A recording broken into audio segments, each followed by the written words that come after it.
So I know it's already been like less than a week since I last made a video, just talking bad about Nintendo. I'm gonna do it again because there's more bad to talk about. The Mario Kart World thing, that is not nearly as, I guess, serious as this situation is. Not that this situation is really super serious for everyone, but it's probably going to be the most impactful to you as an individual. So as we all know, Nintendo is like really protective of their stuff. And when I say their stuff, I mean your stuff. So this came out like a while ago. This is several weeks old news, but a long time ago being May 8th, so it's actually just a little bit over a month from now, or a little bit less than a month from now, Nintendo warns it may break Switch systems whose users bypass, modify, decrypt, defeat, tamper with their games and services. This is the change to their EULA, where if we scroll down for a bit, we get more clarification on what exactly was changed. Basically, bypass, modify, decrypt, defeat, tamper with, or otherwise circumvent any of the functions of the protections of the Nintendo account services, according to the use of blah blah blah blah blah, a bunch of other things. This is meant to prevent things like hacking or piracy, other things like that. Now, I, as an individual, have a lot of knowledge around this kinds of stuff. Every single Nintendo device that our family has had has been homebrewed, except for our Game Boy Advance.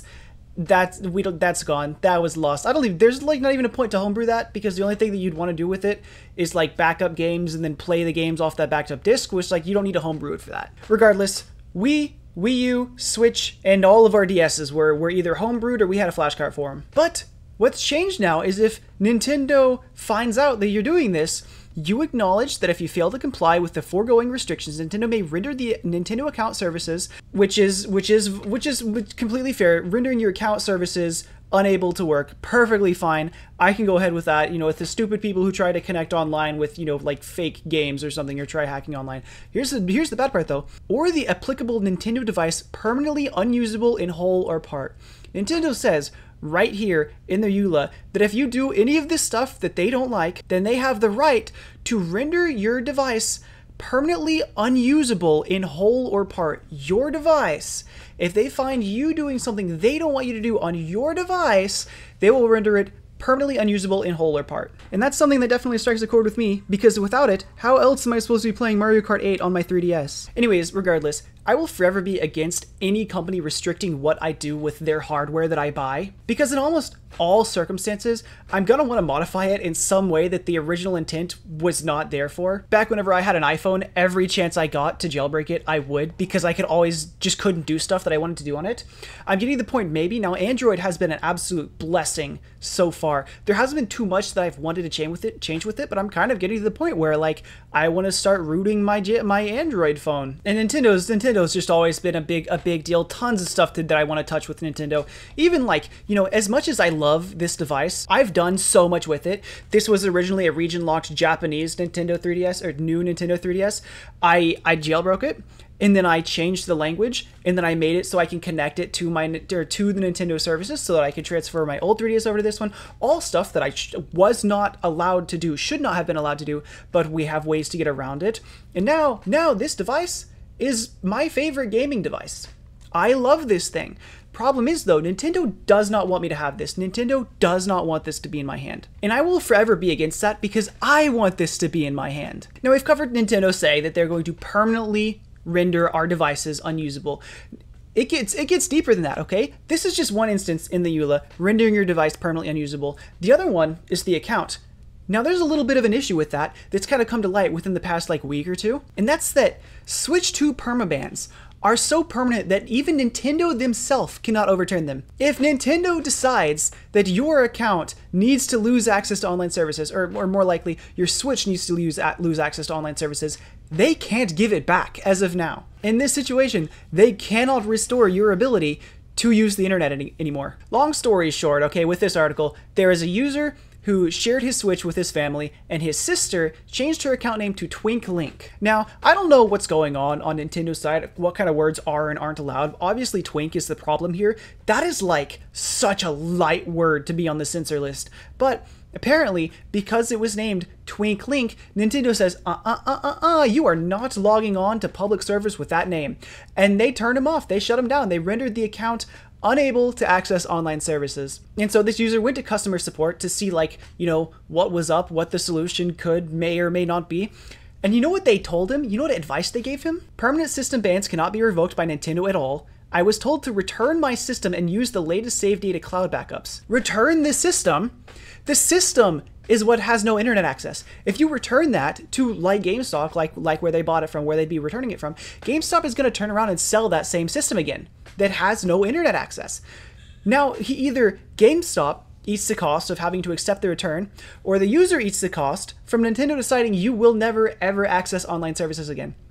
And it's a little bit deeper than this too, because it's not just like, oh, you can't log on to Mario Kart World and play with your friends anymore. You know, because like right now that's really the only game that's worth having a Switch 2 to play online with. But regardless, there's a lot more that you can't do without having access to the internet on the Switch 2. Here's just a little example video of someone who did have their Switch bricked where they couldn't access online services. Let's just go through all the stuff that they aren't allowed to do anymore. I wanted to like remove the account, right? So just, delete user, you go next, and yep, can't be recovered, delete, and you can't delete it. You can't delete your account off of your Switch if it's banned.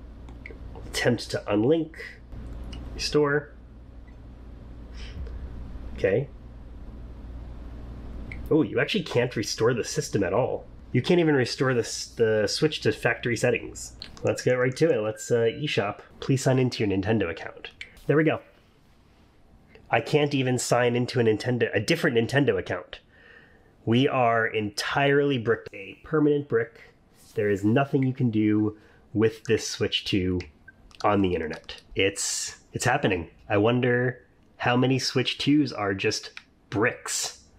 I'm assuming that Nintendo's thought through this and there won't really be a way to get this Switch back to life. So after your Switch 2 loses internet access, you can't remove your account. You can't factory reset the Switch. You can restore it to a previous version. You can't transfer over any digital cartridges that are already on it. And then you can't access the eStore. So if you were to receive so let's say, okay, this is where the big problem comes, right? If you were to buy a Switch online from like eBay or back from GameStop or from a return from like Target or something like that. If you were to buy one of these Switches without the online capabilities and no one checked it or something before they gave it to you, if you got that Switch, and because Nintendo also, this is another thing that Nintendo's doing, they're moving away from the games physically on the cartridge so that you plug them in and you have to download the game. The cartridge just holds the key to the download. You can't do that because it can't connect to the servers.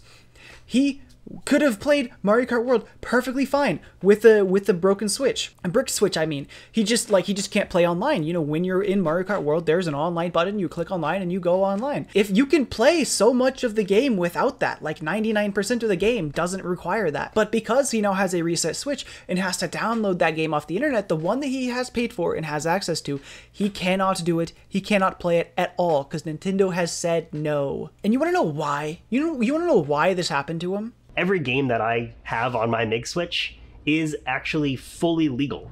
I dumped the games myself. They're all my actual certificates. They're my physical games. I'm not talking about, doing illegal activities here. It's because he took the games that he owned, took them off of the cartridge, put them onto the other cartridge. Keep in mind, the games that he bought and owns, that he has the digital rights to move from here to here. He has the right to do that, and put that into his system. That's why it got bricked, because he put his game that he owns here and then into there. That's it. That's why he no longer has access to pretty much the majority of his Switch. And from this point on, there's like nothing he can do about it. It's just buy a new Switch. Now, Nintendo's gonna have a little bit of a problem with this. I mean, surely this isn't gonna go too far. I hope it does. I hope it goes really far. I celebrated. Oh my gosh, I celebrated whenever the EU said Apple has to move to USB-C. That was such a win. Even though I don't have an iPhone or don't use iPhones, having USB-Cs be more everywhere and getting rid of the stupid lightning dongle was such a good move. I'm going to pray to God that Brazil pushes this forward so far. Basically, what's going on is Brazil claims Nintendo is abusing the law by bricking Switch 2s. And let's be real, This lawsuit isn't like gonna be huge or anything. Nintendo doesn't really have anywhere in Brazil where it operates from. And so the consumer protection branch of Brazil said like, hey, Nintendo, we've got a problem with you.